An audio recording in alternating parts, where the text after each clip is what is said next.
Olá para você que acompanha a nossa programação. Olá, seja bem-vindo ao Pix News especial de sábado e nesta edição você vai ver. Governo paranaense entrega obra na região oeste. Duplicação do contorno de Cascavel terá investimentos de mais de 120 milhões de reais. Já em Santa Catarina, governo do estado libera quase 20 milhões para Imbituba. Acesso Sul e Avenida Central da Praia do Rosa irão passar por melhorias. Rio Grande do Sul instala a primeira delegacia especializada em tráfico de armas. Unidade deve operar a partir de 2024. Governadores dos estados do Sul e Sudeste se posicionam contra a reforma tributária. Para eles, a nova proposta é um retrocesso. Estados Unidos aprovam um medicamento para emagrecer. Expectativa é que esteja disponível à venda em algumas semanas. Brasil registra alta no volume de vendas no comércio varejista. Crescimento em setembro foi de 0,6%. Outubro foi o mês mais quente da história e 2023 registra 5 recordes mensais de elevação nas temperaturas. E você vai ver ainda, escotismo é homenageado na Assembleia Legislativa de Santa Catarina. São mais de 150 mil adeptos em todo o país. Essas e outras notícias a partir de agora no Pix News especial de sábado.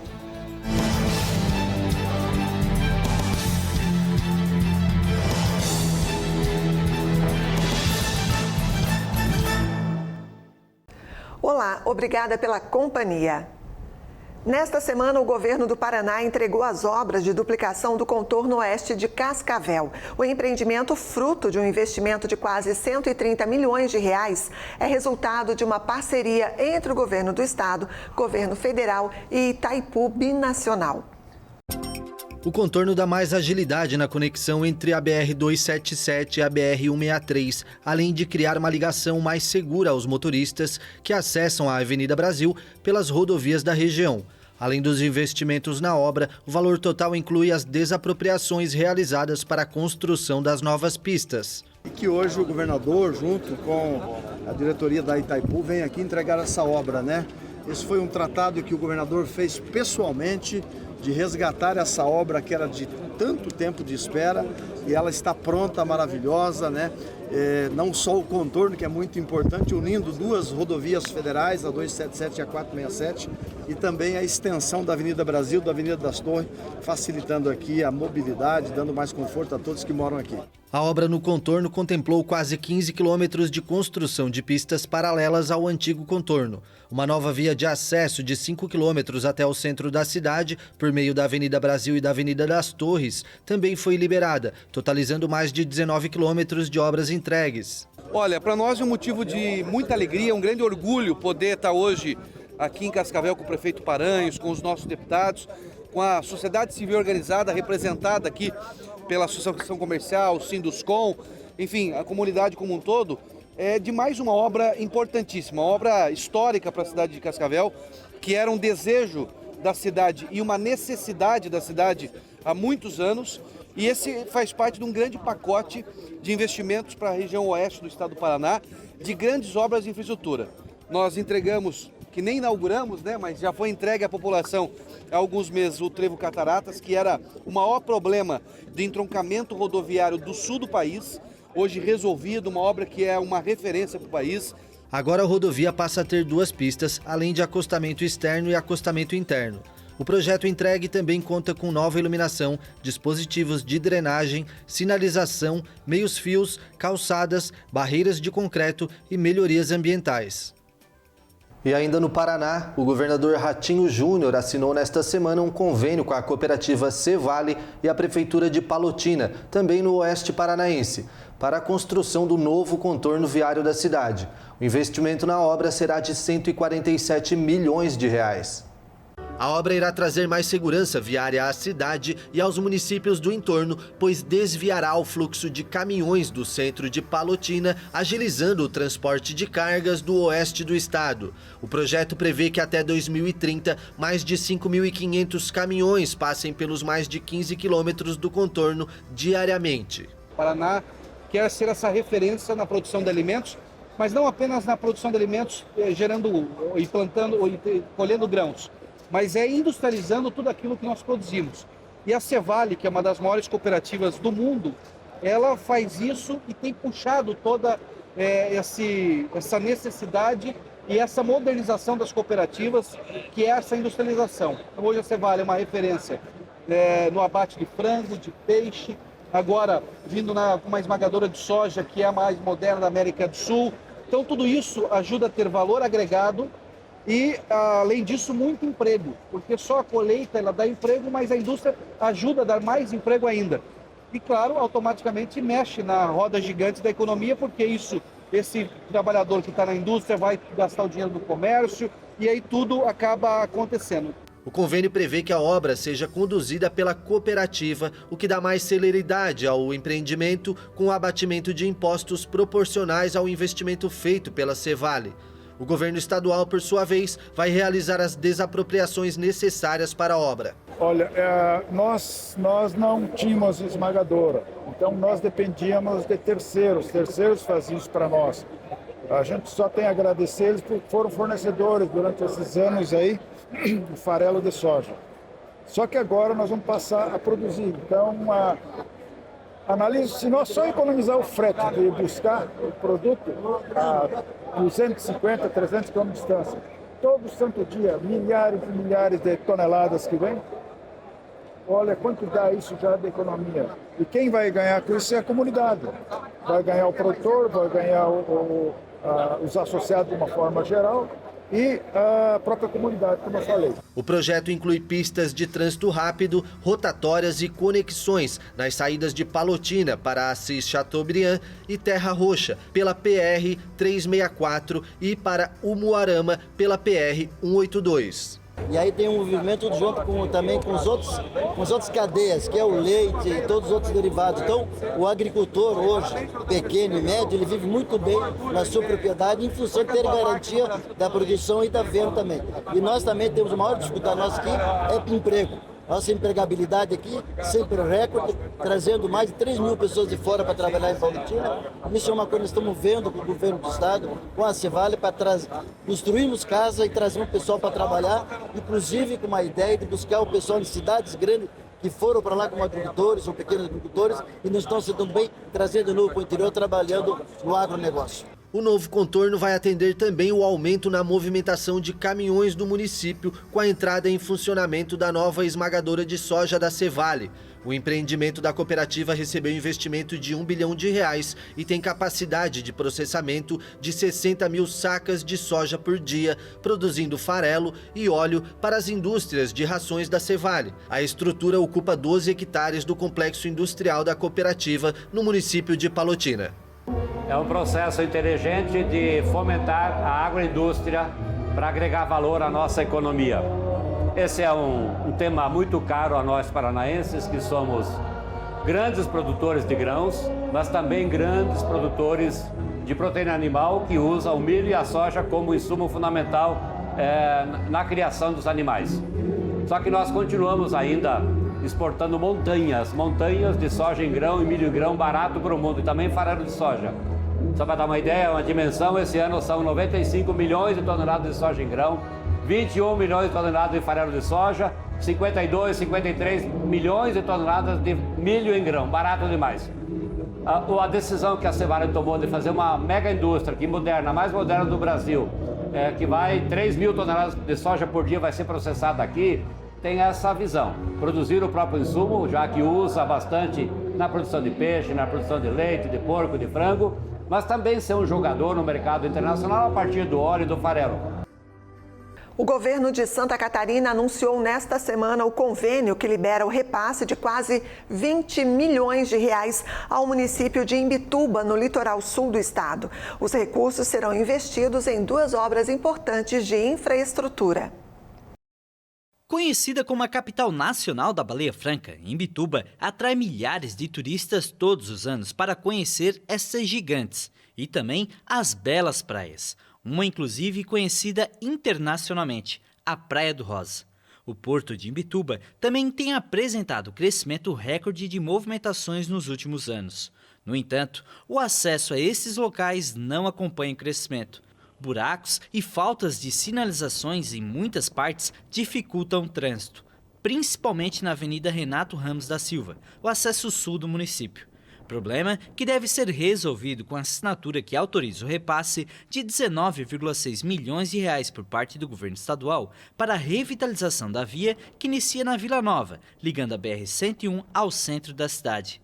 Parte do recurso também será utilizado para a pavimentação da Avenida Central da Praia do Rosa, no bairro Ibiraquera. É um investimento que prepara Imbituba para o crescimento que está vindo, né? E o porto é fundamental nesse crescimento, é uma das molas principais desse crescimento e agora vai estar com certeza colaborando para que a gente esteja preparado, né, que a cidade se prepare para a mobilidade que está aumentando, para todo o crescimento e todo o impacto que isso traz para todos. Do montante, 17,6 milhões destinados ao acesso sul de Imbituba são de transferências dos dividendos financeiros do porto. É o lucro que o Porto de Imbituba gerou pela sua boa gestão, que está a cargo do Estado, que reverte para obras no município de Imbituba. E certamente a revitalização do acesso sul de Imbituba vai ter um grande impacto na qualidade de vida dos imbitubenses. Segundo a Prefeitura, as obras devem iniciar dentro de 30 dias.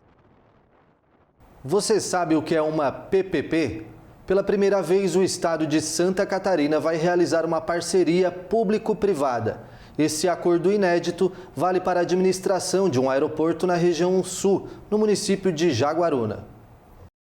A proposta do governo do estado prevê que a empresa que vencer a licitação será responsável pela exploração, manutenção e expansão pelo prazo de 30 anos do Aeroporto Regional Sul Humberto Guise Bertoluzzi, em Jaguaruna. Entre as melhorias que estão previstas está o alargamento da pista e ampliação do terminal de passageiros. Hoje é um dia especial para todo o município de Jaguaruna e para o entorno da região Murel, né? É um aeroporto que estava adormecido, precisava dessa PPP, né? Essa parceria pública-privada. Eu acredito que o empresariado vai vir muito forte com investimentos e vai fazer com que o próprio aeroporto se cresça e mobilize a parte econômica daquela região. A cerimônia, realizada na Casa da Agronômica, foi para dar abertura do processo de concessão patrocinada do aeroporto de Jaguaruna. A remuneração da concessionária terá origem em diversas receitas, inclusive tarifárias. Já o Estado fará o aporte financeiro em contrapartida, que será liberado à medida que os investimentos forem realizados. São investimentos estimados em mais de 60 milhões de reais, onde vai ter a participação do governo do Estado e da iniciativa privada. O modelo de concorrência funciona como? Nós temos que trabalhar bastante para que seja uma concorrência com bastantes empresas participando. Porque quanto maior for a oferta da iniciativa privada, menor será a participação do governo do Estado. Mas ela se consolidará em parceria com investimentos dos dois entes e eu tenho certeza que depois desse investimento, finalmente, Jaguaruna se qualifica para ser verdadeiramente um aeroporto regional. Com o objetivo de fortalecer o combate ao crime organizado, a Secretaria da Segurança Pública do Rio Grande do Sul trabalha em conjunto com a Polícia Civil para implementar a primeira delegacia especializada na investigação de tráfico de armas no estado gaúcho. A delegacia especializada seguirá o modelo de investigação e cruzamento de dados já adotado pela Polícia Federal e pela Receita Federal. De acordo com o secretário da Segurança Pública, Sandro Caron, o objetivo é intensificar ainda mais as ações de desarmamento dos grupos criminosos. Além da asfixia financeira e do combate incisivo ao tráfico de drogas, também enfraquecer a circulação e a utilização de armas por parte dos criminosos. A unidade vai entrar em operação em 2024 e vai contar com ferramentas específicas de rastreio de armamento e munição. Na última terça, a Polícia Civil realizou a maior apreensão de armas do ano no estado. Segundo o chefe da Polícia Civil, delegado Fernando Sodré, foram apreendidas 125 armas de diferentes tipos e calibres, entre elas 55 fuzis no bairro Santo Antônio, em Porto Alegre. As baleias, tão queridas no litoral catarinense, estão aos poucos voltando para casa após o período de reprodução. O último sobrevoo de avistagem da temporada 2023 conseguiu flagrar dezenas de gigantes do mar na área de proteção da espécie. Foram avistadas 14 baleias francas, 6 fêmeas acompanhadas de filhotes. O monitoramento de helicóptero foi realizado neste domingo ao longo de toda a área de proteção ambiental da Baleia Franca, que compreende a costa desde Florianópolis até Balneário Rincão, em Santa Catarina, estendendo-se até Torres, já no Rio Grande do Sul. A iniciativa é parte das atividades do Programa de Monitoramento das Baleias Francas da SCPAR Porto de Imbituba e conta com a participação de profissionais do Profranca, Instituto Australis, e da Aquaplan Tecnologia e Consultoria Ambiental. A varredura encontrou 5 filhotes entre as praias d'Água e do Porto, em Imbituba, além de 2 na Praia do Sol, em Laguna, o que indica a proximidade do fim do período anual de avistagens. Em setembro, no pico da temporada, foram registradas 225 baleias francas. Os biólogos que estudam os animais na região comemoram, já que essa foi uma temporada com muitos nascimentos, o que é fundamental para a recuperação populacional da espécie.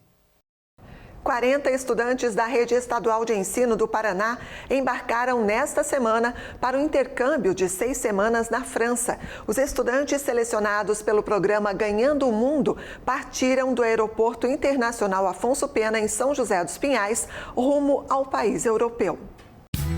A iniciativa busca ampliar o repertório cultural e acadêmico dos estudantes, aperfeiçoando o aprendizado do idioma francês. Os intercambistas estudarão na modalidade equivalente ao ensino médio. Ao retornar, se tornam embaixadores do programa, compartilhando a experiência com a Rede Estadual de Ensino por meio de diversas atividades. A gente fica muito feliz porque o francês, ele já está fazendo lá no Colégio Estadual mesmo e está aprimorando o francês dele e as chances que ele vai ter também de seguir em frente e com 16 anos estar indo até a França com o projeto do governo, Ganhando o Mundo. Isso aí a gente acha que vai ter um diferencial na vida dele, Primeiro pessoal e depois na vida acadêmica dele, com certeza. O investimento nesta edição é de R$ 1.200.000. A Secretaria da Educação é a responsável pelos custos dos estudantes paranaenses, com passagens aéreas e emissão de passaportes. Durante o período de intercâmbio, os alunos irão receber ajuda de custo de R$ 2.400 em 3 parcelas. Está sendo um dia muito especial e muito importante na minha vida, que eu tenho certeza que a partir de hoje minha vida vai ser diferente, eu vou enxergar o mundo de uma outra forma. E essa oportunidade não tem palavras para descrever o que vai mudar na minha vida. Muito boa. Hoje eu dormi pouco, dormi ansioso, porque é uma mudança, São 11 horas e meia de voo, mas eu estou muito feliz, muito animado também para chegar na França.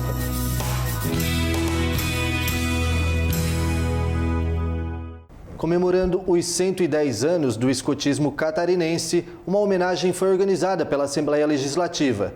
Dirigentes de entidades e incentivadores da prática foram homenageados. A iniciativa foi do deputado Maurício Scudlark, primeiro vice-presidente do Parlamento catarinense.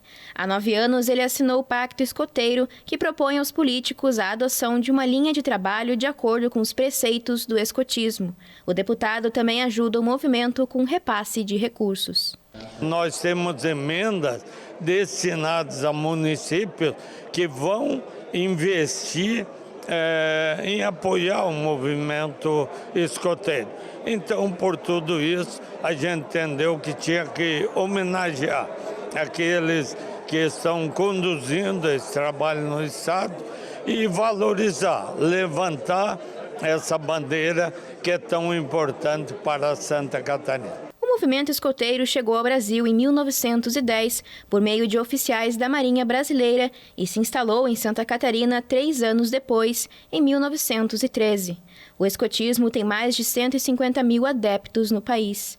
Com o famoso lema Sempre Alerta, a proposta é o desenvolvimento do jovem por meio de um sistema de valores que prioriza a honra por meio da prática do trabalho em equipe e da vida ao ar livre, fazendo com que o integrante desenvolva qualidades como a fraternidade, a responsabilidade e a disciplina.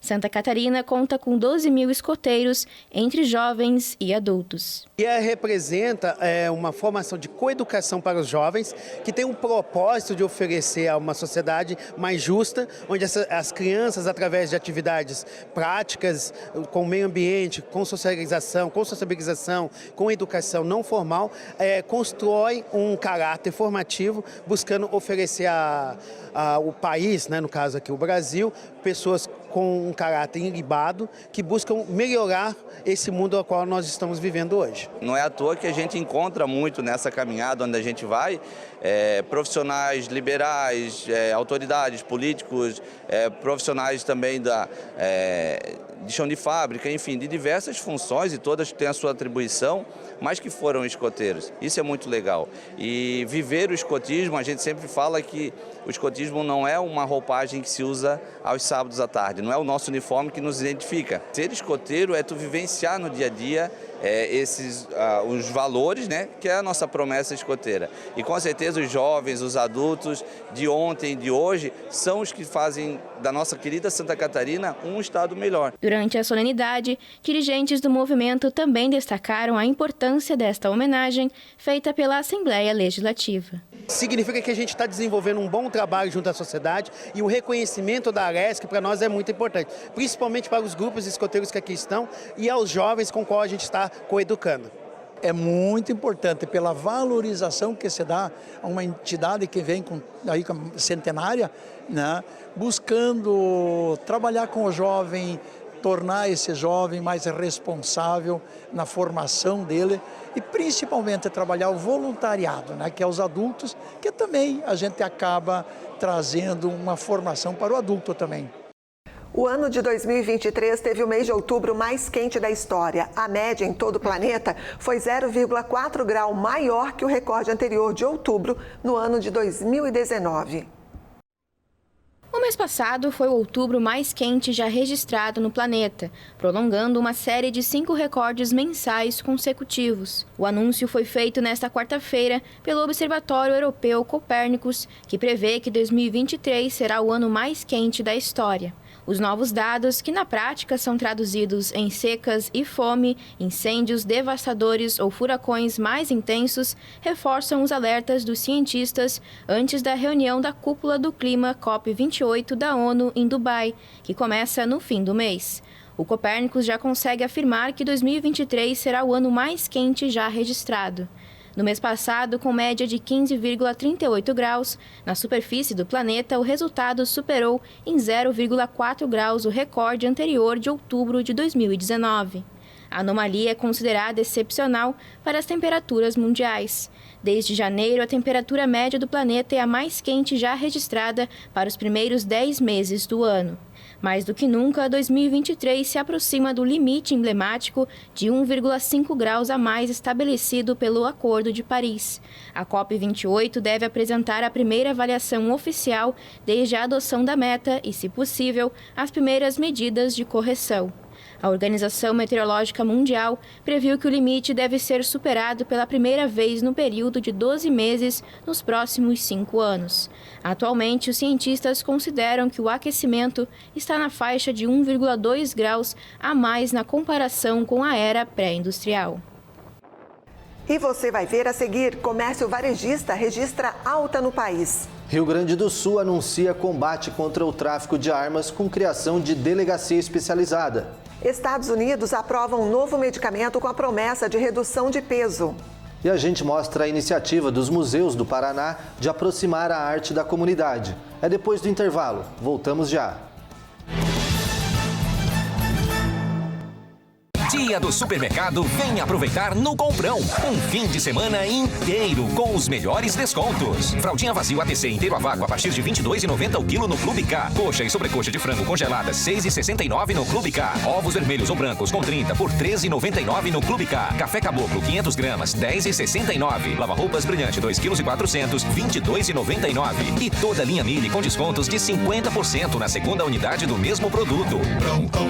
Melhor preço é no Comprão. O governo do estado trabalha para garantir a permanência da família no campo e o futuro do nosso agro. Investe em pesquisa, linhas de crédito e mais tecnologia.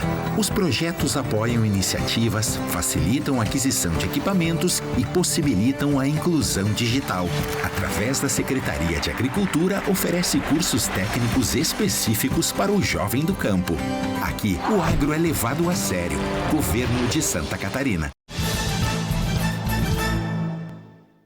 O IBGE divulgou nesta semana dados sobre as vendas no comércio. Segundo o órgão, houve aumento no volume de vendas no país. A alta foi de 0,6% em setembro, na comparação com agosto deste ano. O volume de vendas no comércio varejista aumentou 0,6% no país em setembro deste ano, na comparação com o mês de agosto, que registrou variação negativa de 0,1%. Os dados são da pesquisa mensal do comércio, divulgados pelo Instituto Brasileiro de Geografia e Estatística, o IBGE. O varejo também apresentou alta de 3,3% na comparação com setembro do ano passado, 1,8% no acumulado deste ano e 1,7% no acumulado de 12 meses. A taxa de crescimento foi puxada por 3 das 8 atividades pesquisadas pelo IBGE. Móveis e eletrodomésticos, 2,1%, supermercados, produtos alimentícios, bebidas e fumo, 1,6%, e artigos farmacêuticos, médicos e de perfumaria, 0,4%.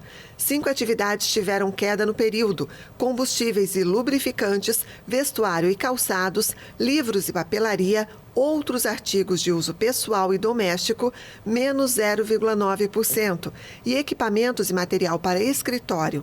O varejo ampliado, que também considera os segmentos de materiais de construção e venda de veículos e peças, cresceu 0,2%, menos que o comércio varejista, devido às quedas de 0,9% nos veículos e 2% nos materiais de construção.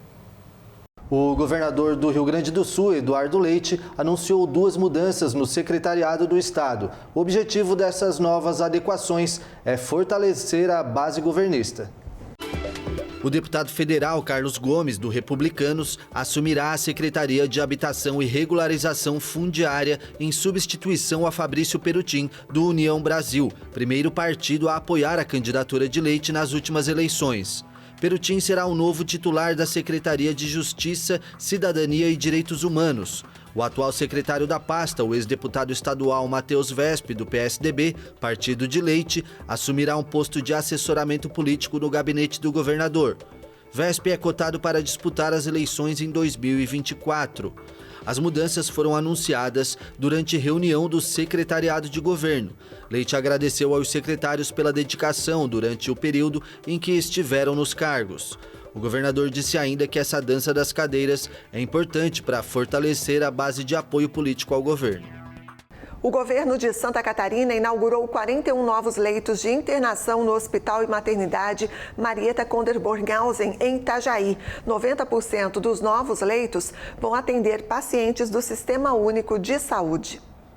Esse é um importante investimento do governo na saúde pública de Santa Catarina. O hospital é referência na região e a ampliação da capacidade vai permitir que mais pessoas tenham acesso a um atendimento de qualidade. O aporte do governo para a construção da nova torre foi de 134,6 milhões de reais. O hospital é um hospital referência, né? Hoje é o maior hospital de Santa Catarina. Nós temos 428 leitos aqui. É um hospital referência, né?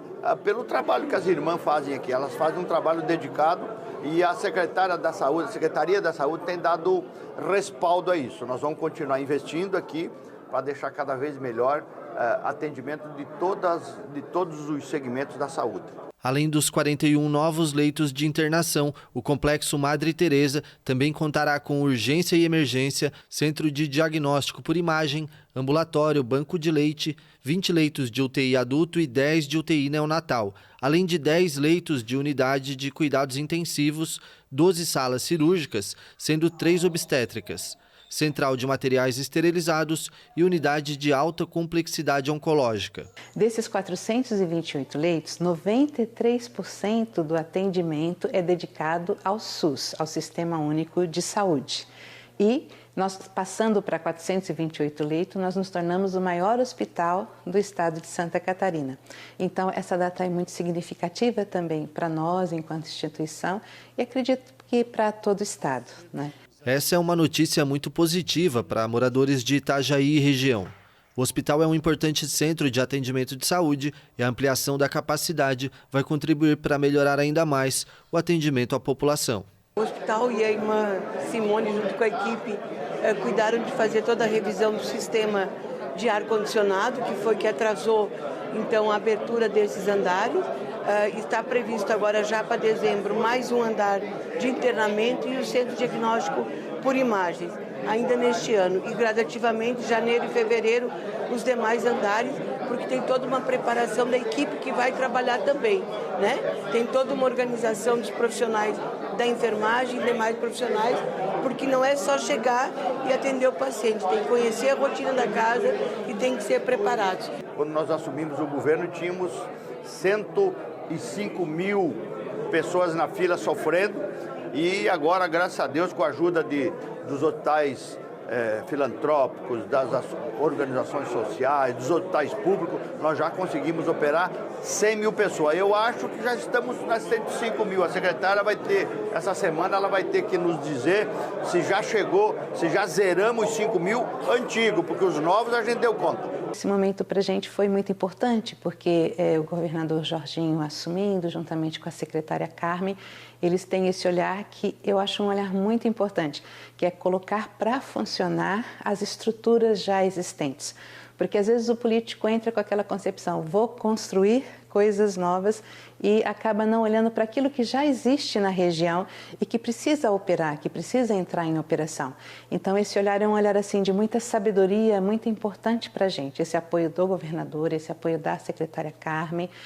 Nós estamos muito contentes, né, de poder abrir esse andar. Queremos em breve abrir o CDI já no mês que vem, que é o Centro de Diagnóstico por Imagem. Ali nós temos uma ressonância, que é um serviço que falta para o hospital e para toda a região. Depois, na sequência, o nosso plano é abrir a estrutura nova do pronto-socorro para poder também atender melhor os pacientes. E assim nós vamos. Se Deus quiser, até o final de 2024, isso aqui está tudo funcionando. A produção mundial de vinho caiu para o nível mais baixo em 60 anos devido a uma sucessão de geadas, secas e chuvas. Segundo a Organização Internacional do Setor, no Brasil, houve queda de 30% na produção em 2023.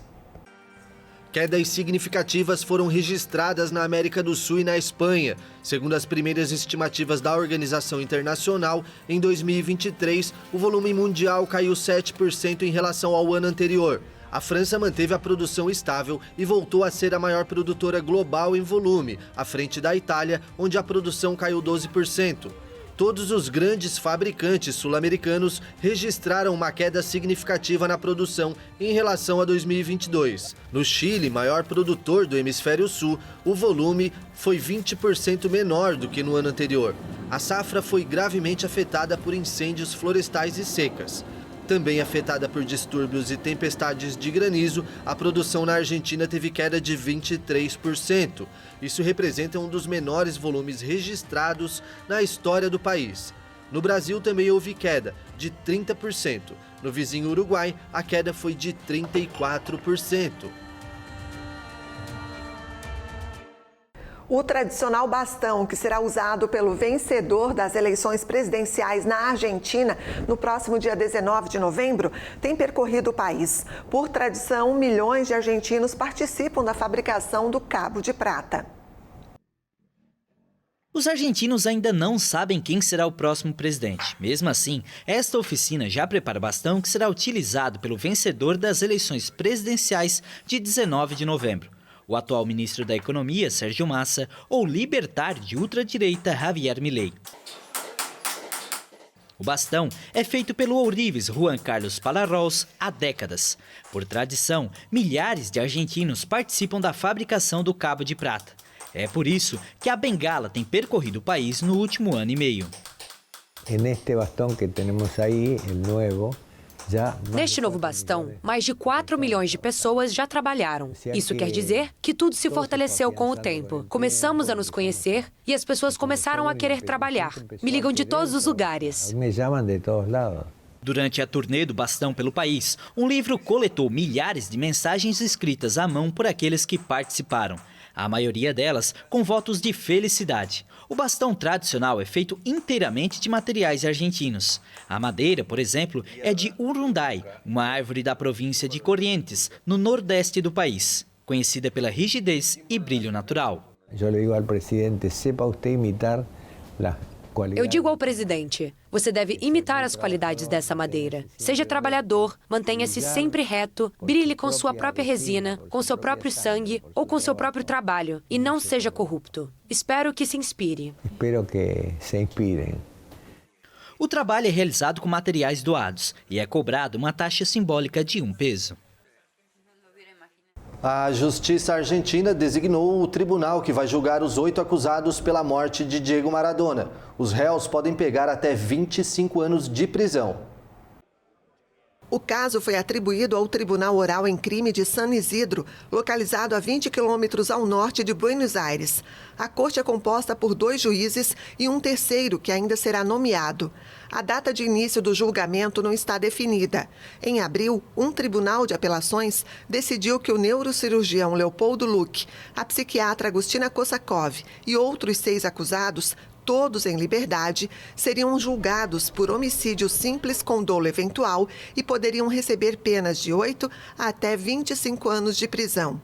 O juiz de primeira instância, Orlando Dias, validou o relatório do Ministério Público, que qualificou o cuidado médico de Maradona como temerário e deficiente. Um dos maiores jogadores da história do futebol e lenda da seleção argentina, Maradona morreu em 25 de novembro de 2020, aos 60 anos, enquanto estava submetido a uma internação domiciliar para se recuperar de uma cirurgia cerebral. A ONU alertou que mais de 1.600.000 crianças correm risco de desnutrição no Sudão do Sul. As enchentes são a causa principal. O Programa Mundial de Alimentos da ONU alertou que mais de 1,6 milhão de crianças com menos de 5 anos correm risco de desnutrição em 2024 no Sudão do Sul. De acordo com a organização, as enchentes no país são a causa principal. O Sudão do Sul também tem enfrentado conflitos armados desde que se tornou independente do Sudão, em 2011, e enfrenta uma grave crise econômica. No condado de Rubicona, no norte, o aumento das águas submergiu grandes áreas de terra e, desde 2021, comunidades inteiras vivem em pequenas ilhas. Lá, o custo dos alimentos básicos aumentou mais de 120% desde abril.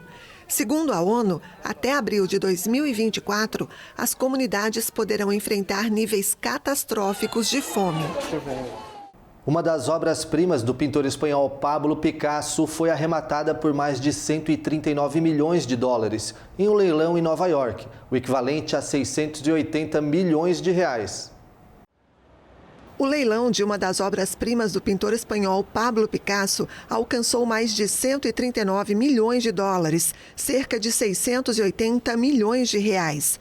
A obra Mulher com um Relógio, pintada em 1932, pertencia à colecionadora nova-iorquina Emily Fisher Landau, que morreu neste ano aos 102 anos. É qualidade de museu. É incrível vê-lo em uma coleção particular. E acho que, sem dúvida, o mundo reconhece isso. O quadro representa a pintora francesa Marie-Thérèse Walter, que também foi uma das companheiras e musas de Picasso.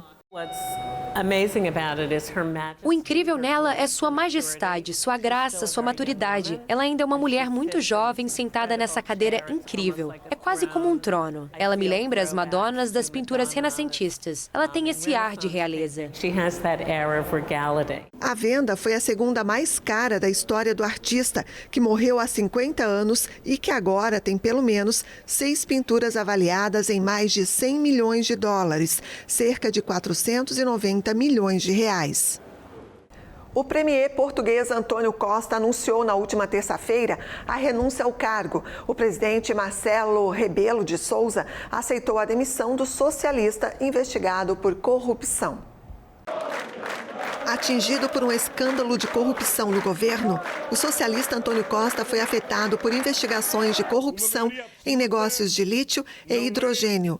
Uma reunião foi convocada para esta quarta-feira, dia 8, com os partidos com representação parlamentar para organizar eleições antecipadas. Costa afirmou que as funções de primeiro-ministro não são compatíveis com qualquer suspeita relativa à integridade do ocupante do cargo. A investigação contra o primeiro-ministro, um dos poucos socialistas à frente de um governo na Europa, está relacionada com suspeitas de corrupção ativa e passiva de cargos públicos, além de tráfico de influência na atribuição de concessões de minas de lítio e produção de hidrogênio. E nos Estados Unidos, um medicamento para emagrecer foi aprovado para comercialização. Este é mais um passo das autoridades de saúde americanas na luta contra a obesidade no país. As autoridades de saúde dos Estados Unidos aprovaram um medicamento para emagrecer Zepbound do grupo norte-americano Eli Lilly. A expectativa é que ele esteja disponível nos Estados Unidos em algumas semanas e os analistas preveem que será um sucesso de vendas. O medicamento, que é uma injeção semanal, é indicado para pacientes com sobrepeso ou obesidade que sofrem de hipertensão, diabetes do tipo 2 ou colesterol alto. O principal ingrediente ativo do medicamento é a tirzepatida. Em um ensaio clínico envolvendo mais de 2.500 adultos com peso médio de 104 quilos, as pessoas perderam 22 quilos tomando a dose mais alta permitida, juntamente com dieta e exercícios físicos. Quem tomou a dose mais baixa perdeu 15 quilos e com o placebo perdeu 3 quilos. O Zepbound será vendido por mais de $1.000, ou cerca de R$5 mil, mas a farmacêutica diz que as pessoas cobertas por seguro de saúde nos Estados Unidos poderiam pagar apenas $25 pelo medicamento para 1 a 3 meses. Os efeitos colaterais incluem problemas de estômago, dor abdominal, reações à injeção, reações alérgicas e queda de cabelo, entre outros. Foi descoberto que causa tumores de células C da tireoide em ratos, mas não se sabe se o mesmo aconteceria com humanos. E ainda sobre os norte-americanos, os Estados Unidos impuseram avaliações econômicas a 13 membros e 4 empresas do cartel mexicano de Sinaloa por tráfico de fentanil e outras drogas. O país declarou guerra à droga, que foi responsável por grande parte de quase 110 mil mortes por overdose no país no ano passado. O anúncio foi feito pelo Departamento do Tesouro. A ação, em colaboração com o governo do México, incluindo a Unidade de Inteligência Financeira, permitiu sancionar Juan Carlos Morgan Huerta, conhecido como Cacaio. O escritório de controle de ativos estrangeiros acusa o líder de gerenciar as operações do cartel no município de Niguelas e supervisionar o tráfico de toneladas de drogas como cocaína, heroína, metanfetamina e fentanil. Cacaio, que está foragido, foi acusado de narcotráfico por um tribunal dos Estados Unidos. O governo do presidente democrata Joe Biden também sancionou vários parentes do acusado. De acordo com um comunicado, cada um deles desempenhava várias atividades para a organização, como subornar autoridades, manter fontes de fornecimento de drogas, gerenciar transporte e logística, negociar acordos comerciais e lavar dinheiro. Também foram aplicadas avaliações a 4 empresas com sede no México que trabalharam para o cartel. Como resultado das avaliações, todos os bens e participações em ativos dos sancionados que estão nos Estados Unidos ou sob controle de cidadãos americanos ficaram bloqueados. O governo americano declarou guerra ao fentanil, que foi responsável por grande parte de quase 110 mil mortes por overdose no país no ano passado.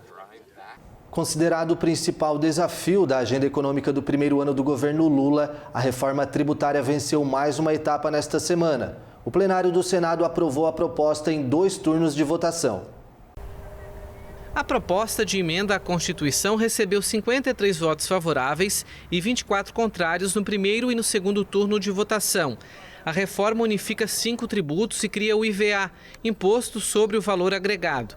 A alíquota do IVA ainda será decidida, mas deve ultrapassar 27,5%, como antecipou o ministro da Fazenda, Fernando Haddad. Agora o texto volta para a Câmara para uma nova votação, porque os senadores alteraram a proposta aprovada antes pelos deputados. O texto prevê uma fase de transição de 7 anos para que todas as mudanças passem a valer. Os parlamentares esperam concluir a tramitação nas duas casas até o final do ano. Mas os governadores do Sul e Sudeste se posicionaram contra a reforma tributária aprovada pela maioria no Senado. Para eles, a proposta é um retrocesso. A declaração foi dada no fim da tarde desta quarta-feira, após reunião entre os governadores e o ministro da Fazenda, Fernando Haddad.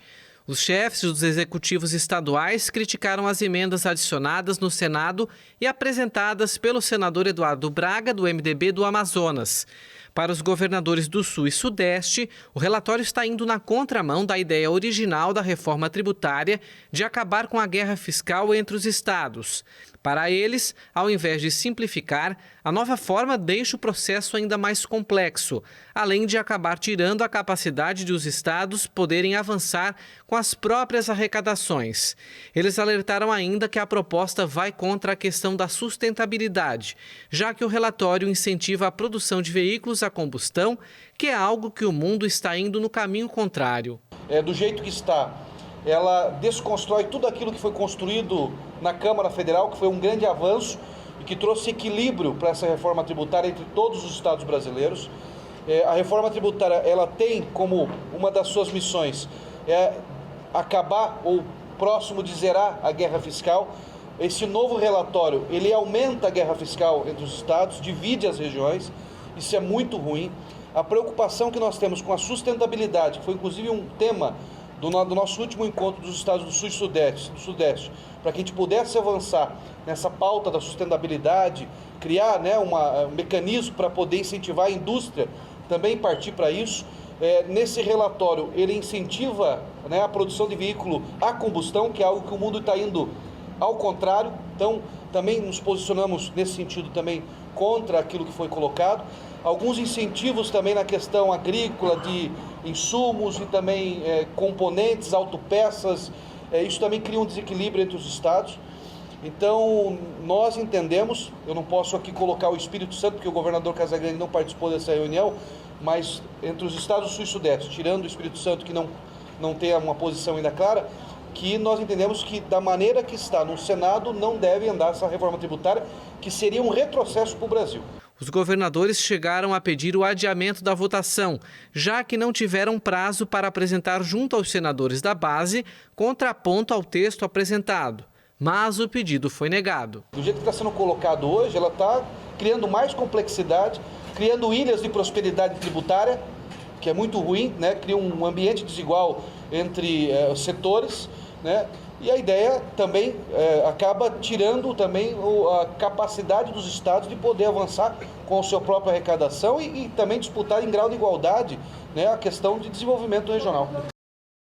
Com o desafio de conectar o público aos museus, o governo paranaense lançou o programa Partiu Museu. A ideia é facilitar o acesso a esses espaços que sofrem com a falta de investimentos financeiros. No Brasil, cerca de 3 mil museus são cadastrados e a maioria funciona com recursos do Estado. O Museu da Imagem e do Som, Museu de Arte Contemporânea do Paraná, Museu Paranaense, Museu Casa Alfredo Andersen e Museu do Expedicionário estão entre os espaços participantes do programa. O Partiu Museu abrange alunos do ensino fundamental e médio. Eles terão a oportunidade de aprender história na prática, por meio de visitas guiadas agendadas pela instituição de ensino a diversos museus do Estado. Para o secretário estadual de Educação, Roni Miranda, é importante estender as aulas para além da escola. Esse programa Partiu Museu, que é um programa fantástico, idealizado pelo governador Ratinho Júnior, vai atingir mais de 8 mil estudantes da rede estadual de ensino. É um programa fantástico, que é levar os estudantes para dentro do museu, ter a oportunidade de conhecer os museus paranaenses, os museus que contam a história do nosso estado, que contam a história da formação da nossa sociedade paranaense. O o Partiu Museu vai contemplar diversas instituições de ensino do Paraná mediante agendamento prévio. O projeto piloto, que começou em agosto e vai até dezembro, beneficia cerca de 8 mil estudantes de 73 escolas de Curitiba e região metropolitana. A partir do ano letivo de 2024, o projeto deve ser implementado em todo o estado paranaense. Que um povo que não conhece a sua história, que não conhece a formação da sua sociedade, é um povo pobre. É o que a gente está fazendo pelo governo do estado do Paraná, junto aos estudantes da rede estadual. É um programa que nos dá muito orgulho, traz uma felicidade grande para estar entregando isso aos nossos estudantes e a toda a comunidade escolar da rede estadual do Paraná. E essa edição do Pix News fica por aqui. A gente se vê na segunda-feira, às 8 da noite, ao vivo. Obrigado pela companhia, um excelente final de semana. Mais notícias no nosso site pixtv.com.br. Pix TV é conteúdo todo dia.